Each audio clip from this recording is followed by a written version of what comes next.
Olá, aqui quem fala é Michele Camargo, seja bem-vindo a mais um vídeo do nosso canal. E no vídeo de hoje a gente vai falar sobre o que é e a importância do NPSH. Mas antes da gente começar, quero te convidar a curtir esse vídeo, compartilhar esse vídeo, se inscrever no nosso canal. E se os nossos vídeos têm te ajudado, eu também te convido a nos ajudar se tornando membro do nosso canal, que além de nos ajudar, você também tem acesso a materiais exclusivos. Então, clica em Seja Membro e escolha lá uma categoria que melhor lhe agrade. Bom, então como a gente está falando, né, a gente vai falar hoje sobre o que é o NPSH.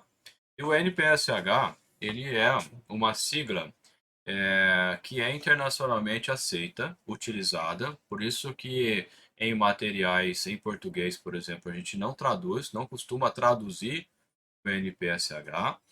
Inclusive, se você pegar, por exemplo, uma documentação em japonês, por exemplo, né, técnica, obviamente, você vai ver as letras características do idioma japonês e no meio você vai ver NPSH escrito, né, da forma como está aqui na tela que você pode visualizar ali, NPSH. E por que disso, né, como eu disse, é uma terminologia mundialmente aceita aí, né, foi aceita academicamente e adotada pela grande maioria dos países, né? Bom, então o que que vem a ser esse NPSH? NPSH é um acrônimo que vem de Net Positive Suction Head.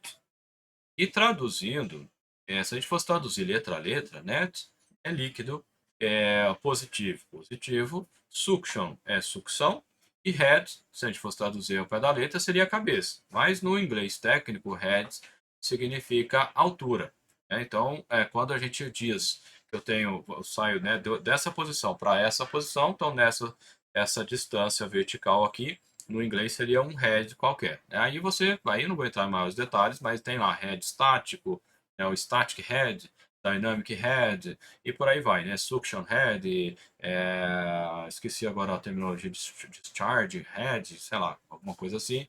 Então você tem algumas nomenclaturas chamadas de head que está relacionada com uma altura. No nosso caso aqui, quando a gente traduz o NPSH, a gente vai traduzir para alguma coisa do tipo altura de sucção positiva líquida.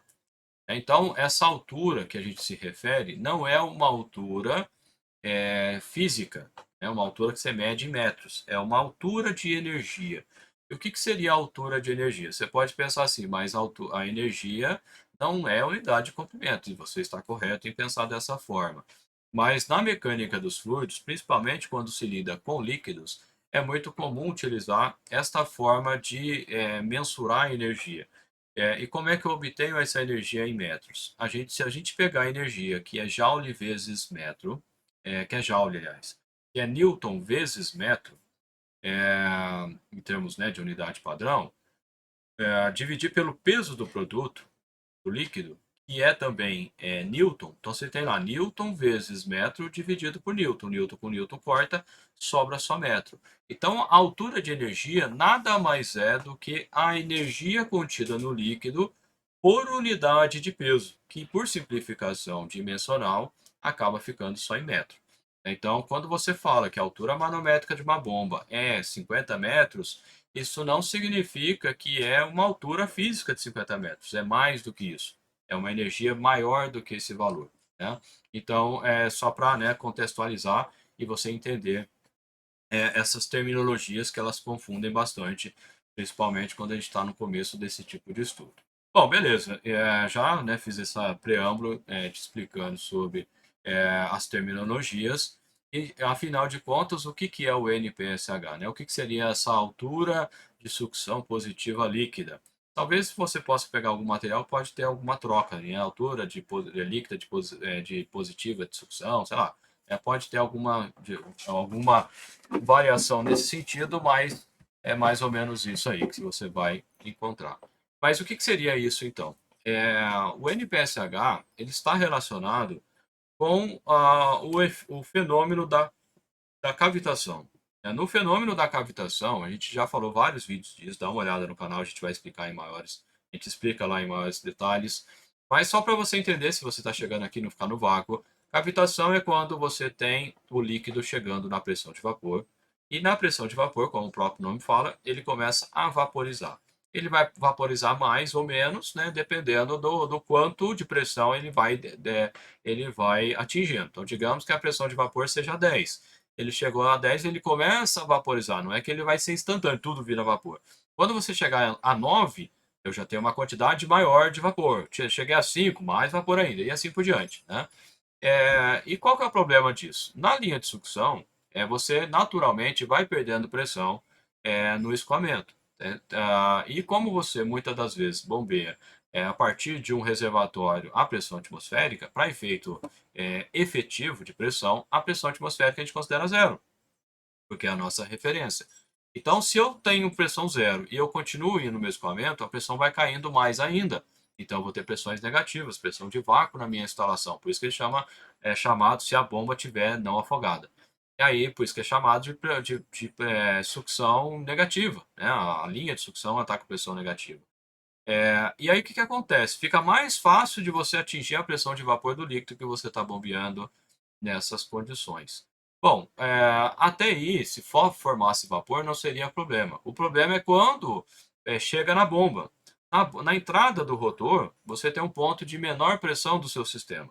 E na saída do rotor, você vai ter o ponto de maior pressão do seu sistema, aproximadamente. Né? Eu tenho uma variaçãozinha, mas é mais ou menos isso que vai acontecer. Então, você sai do ponto de menor pressão do seu sistema para o máximo. E se você tinha condição, nessa pressão mais baixa, de ter bolhas de vapor acontecendo naturalmente, na pressão mais alta, isso não vai ser permitido, digamos assim. Do ponto de vista termodinâmico, não vai funcionar. Então, o que acontece? Essas bolhas elas vão implodir. E essas implosões elas acontecem de uma maneira tão violenta que elas emitem ondas de choque que são capazes de remover material dos componentes, das pás, do rotor, do próprio, né, das paredes, da bomba, da carcaça, enfim, né? E isso vai deteriorando o equipamento com o tempo. Então, o NPSH serve para a gente verificar se a gente vai ter a possibilidade de ter cavitação ou não. Né? Basicamente, é isso. O que acontece? O NPSH ele está relacionado com a sua instalação e com a bomba que ali está instalada. Então, para facilitar, como que o pessoal fez? Eles dividiram em dois NPSH. Então, quando eu tenho dois NPSH, significa que uma as variáveis que compõem o NPSH que estão relacionadas com a instalação, eu chamo de NPSH disponível ou do inglês available. Então, você pode pegar o material, você pode estar um D de disponível, aí estaria traduzido em português, ou um Azinho que seria de available, que traduzindo é disponível mesmo. E esse NPSH aqui, ele vai estar relacionado, vou escrever aqui para cima, que eu vou escrever a fórmula, com a minha instalação. Então, é tudo que vai favorecer eu ter um bombeamento, né, então vai fornecer energia disponível na minha instalação, por isso que chama disponível, né, para que a cavitação não ocorra. E eu vou ter uma parcela do NPSH que a gente chama de requerido. E isso aqui, ele vem da bomba. Isso aqui é um dado do fabricante. Então, quando você faz a seleção de bomba, você naturalmente vai ter um valor de NPSH requerido. No caso de bombas centrífugas, essa informação ela costuma vir em metro, mas você pode pegar, às vezes, outros equipamentos de deslocamento positivo que pode ver essa informação, pode vir alguma coisa, ao invés de ser NPSH e H de head, ele vem NPSP, P de pressão, né, que seria a pressão líquida, né, de sucção, o equivalente aqui ao NPSH. E como que eu calculo, então, o NPS? Então, o NPSH requerido, eu não calculo, não tem cálculo, não tem cálculo. Ele é o fabricante que me dá essa informação. Então, eu não tenho cálculo disso. Mas o NPSH disponível, sim. Como é que eu calculo o NPSH? Ele depende da pressão da linha de sucção, ali no reservatório de sucção, normalmente é pressão atmosférica, mas poderia ser um reservatório ou pressurizado ou submetido a vácuo, menos a pressão de vapor do líquido. E essa pressão de vapor do líquido ela está relacionada com uma temperatura.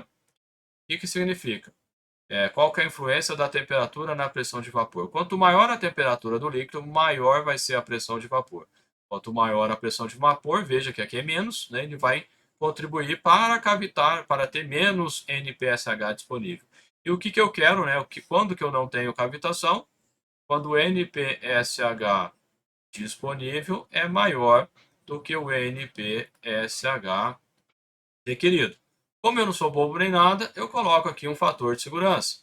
E esse fator de segurança varia de 0,6 a 1,2 metro. Então, a gente calcula o NPSH e compara com o NPSH requerido. Então, o NPSH disponível vai ser a pressão lá do meu reservatório, menos a pressão de vapor, dividido por ρ vezes G, né? ρ é a massa específica, G a aceleração da gravidade, menos a altura geométrica de sucção.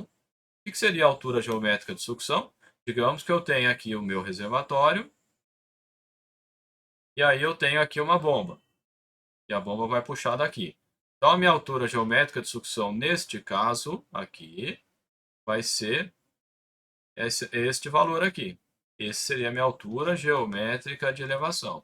Se a minha bomba estivesse aqui embaixo, por exemplo, puxando assim, então a gente sempre pega do nível do reservatório. Então, a minha altura de sucção seria esse valor aqui. Esse valor aqui é positivo, esse valor aqui é negativo. Isso, né, voltando aqui para a fórmula, o que vai acontecer? Se a altura geométrica de sucção for negativa, eu vou ter menos com menos. Isso aqui vira uma, né, matematicamente mais. Então, afogar a bomba, né, que é colocar abaixo do nível, é melhor, do ponto de vista de cavitação. Que mais? Então, eu tenho esse valor da minha instalação, menos o somatório de perdas de carga, lá do meu nível até a linha de sucção da bomba, né? Então eu tenho que saber a perda de carga na sucção, menos o fator de serviço. Posso colocar o fator de serviço aqui, né? O fator de segurança, aliás, aqui, ou posso colocar aqui, né? Tanto faz, né?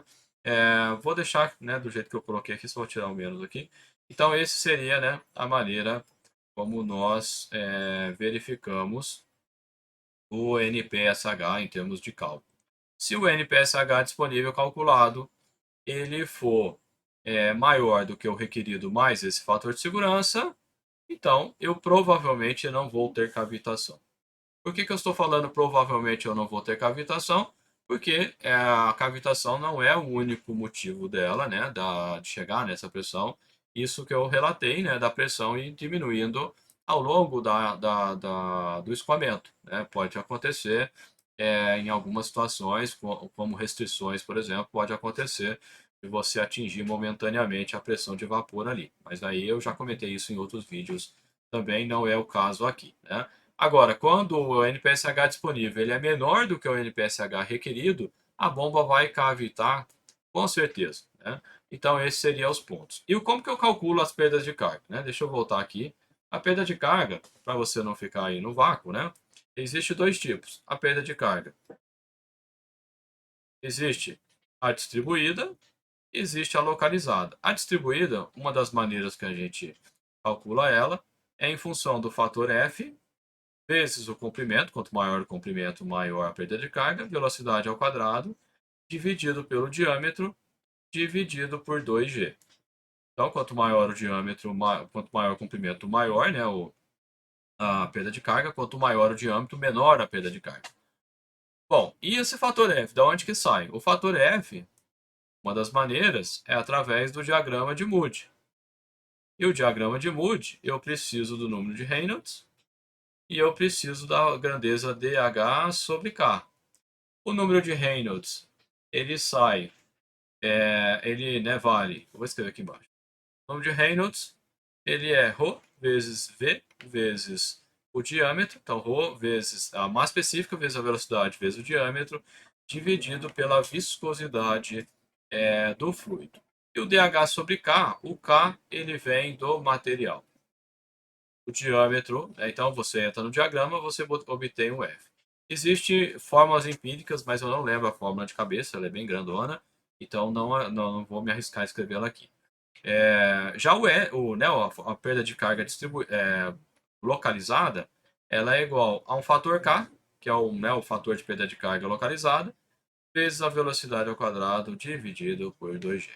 Bom, então essas são as maneiras de você obter, né, o fator né, as perdas de carga, e, consequentemente, você obter qual é, né, o NPSH. Você fala, putz, que é complicado. Não, se você vai dimensionar a bomba, obrigatoriamente você tem que calcular a perda de carga na sucção e na descarga. Então você já vai ter esse valor quando chegar nesse momento, né? O NPSH, ele é uma verificação que a gente faz em todo dimensionamento de bomba, para verificar se a bomba que foi fornecida ou que vai ser fornecida, né, que está sendo proposta pelo fabricante ou distribuidor, de fato vai atender às expectativas.